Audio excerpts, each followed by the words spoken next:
Magandang umaga po sa ating lahat mga kabayan.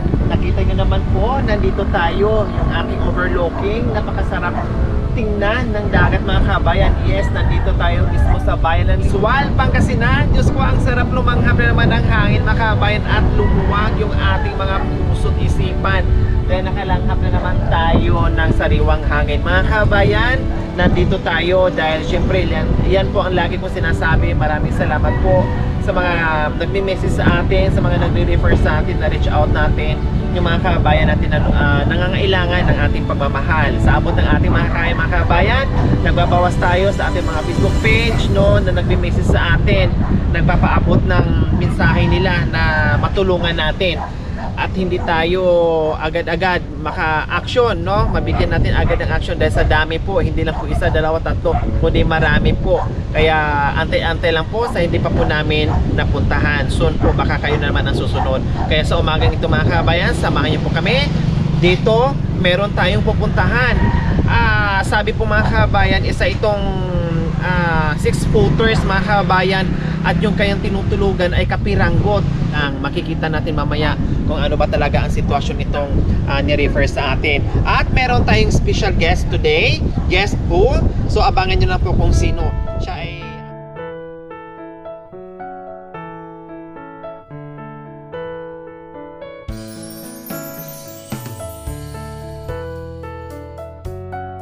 kabayan, nandito na tayo sa bahay na pupuntahan natin ngayon. Si Kuya, ayan. Hello Kuya, good morning po. Morning po. Anong pangalan ni Kuya? Conrado po. Si Kuya Conrado. Ilang taon na po kayo? 54 po. 54 na kayo. Sino po ang kasama nyo dito sa cute niyong bahay? Yung pong bunso ko, Ilan po ba ang anak nyo? bali 7 po. 7 na. Saan po sila? May asawa na po yung iba. Oh, 54 na kayo. Pero hindi halata sa mukha nyo ha. Akala ko mga 30s lang kayo, pero 54 na po pala kayo. 54 May na. asawa na yung ibang anak nyo. Opo, yung 3 po meron. Yung 3 na. Sino po ang kasama nyo po dito ngayon? Si Yung- Mrs. nyo nandito. Wala na po yung misis ko. Nasaan na po si Mrs.? Matagal na pong patay. Oh, tapos, kumusta naman ang trabaho nyo, Kuya Conrado? Wala na po ma'am, kasi kung minsan po nag-extra lang po ako dyan sa kapitbahay.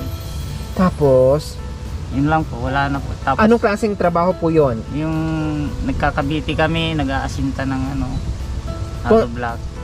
Okay. So, si Kuya Conrado, nandito na kayo sa malapit sa dagat. Kayo ay hindi mangingisda.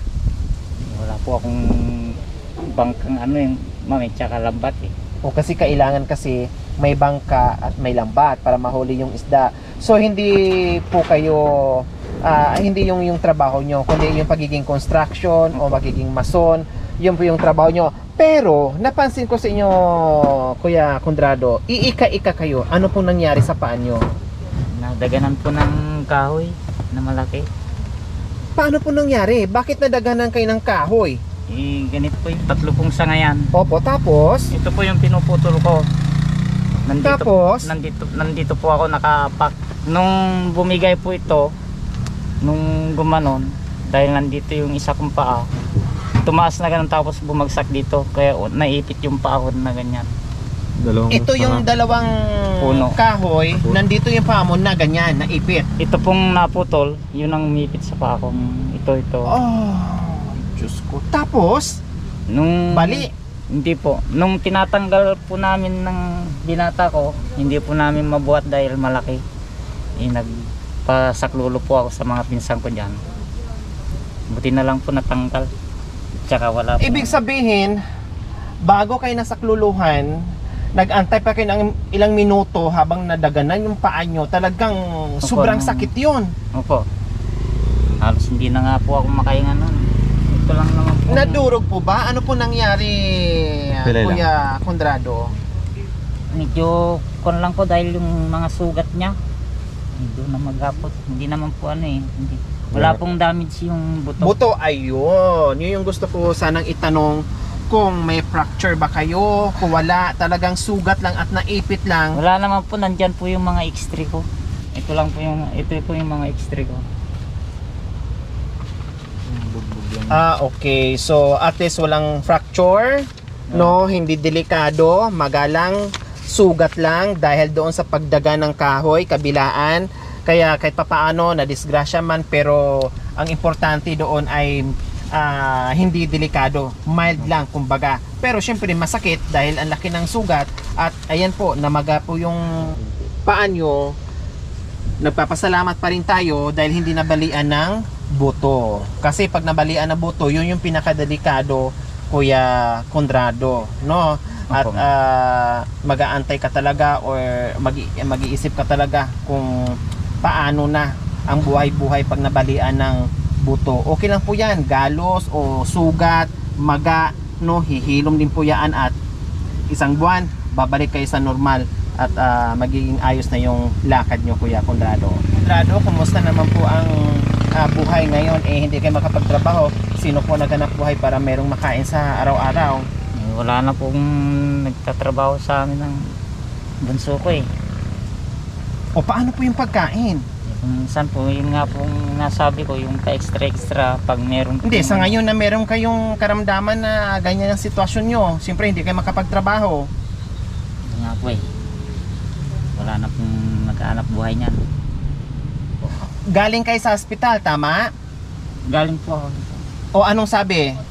Yun lang po, basta daw po ituloy ko yung binigay na reseta ng gamot. Basta ituloy mo yung ano. Tapos po yung sabi nila, mag-ano ka ng yelo tapos yung mainit. Ganun para hindi mamaga. Compress. Okay, so ayan po mga kabayan.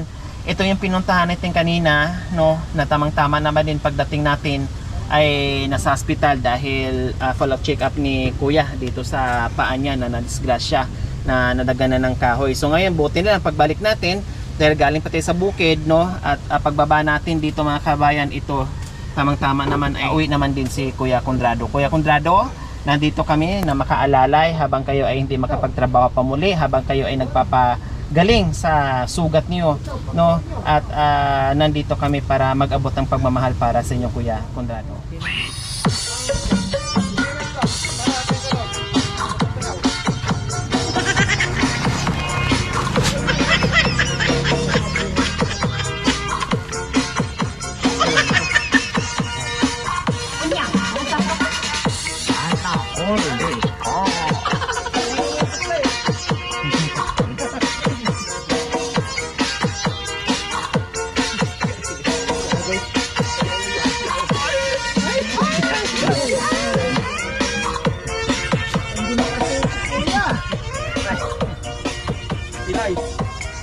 Ilay po, hindi makasayaw.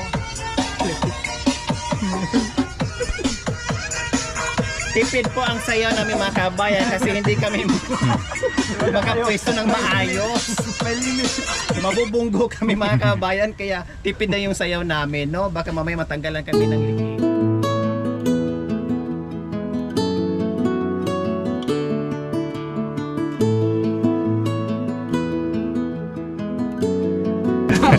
Assorted na grocery. Maraming salamat po sa inyo. Siyempre hindi lang yan, Kuya, meron ka pang Thank you rin po. cash. Kumusta naman, Kuya, sa pag-uwi mo? At tamang-tama, pag-uwi mo galing hospital, mayroon kang nag-aantay, may nag-aantay sa inyo na biyaya. Mensahe niyo po sa biyaya na tanggap niyo po ngayong umaga, Kuya Conrado. Nagpapasalamat po ako sa lahat at naabutan nyo akong ano rito. Kung ano lang po eh, ano pong masabi, yung ano ko eh. Pasalamat na lang po ako ng marami. Ayan, walang ano man, Kuya Conrado, gaya nga ng sinabi ko kanina, habang nagpapagaling po kayo, malaking bagay po ito para sa inyo, no? Kasi alam namin hindi pa kayo makapagtrabaho ngayon, nagpapagaling pa, so tamang-tama gumaling kayo, no? At makapagtrabaho muli, at ito ay alalay lang po sa inyo, Kuya Conrado. Kaya maraming salamat din. Sa susunod, mag-ingat po kayo. Buti na lang gas-gas o sugat lang, maga, hindi tuluyang na-fracture yung buto nyo kasi yun yung pinakadelikado. No, Kuya, laban na sa buhay kahit gaano kahirap yung buhay.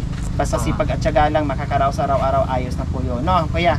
Okay, so ayan po mga kabayan, magpapasalamat tayo sa walang sawang pagmamahal Sir JSM ng Rabi KSA, shout out din kay Ma'am Kat and Sir Albert from Rabi KSA Saudi Arabia, Ma'am Mila Obilio, silent sponsor, and Ma'am Esther Gordon. Maraming salamat po sa inyong ginito ang puso. Naway pagpalain po tayo ng Panginoong Diyos sa araw-araw. Naway ibigyan po tayo ng kalakasan ng katawan sa araw-araw. Naway ibigyan po tayo ng mahabang buhay pang sa ganon.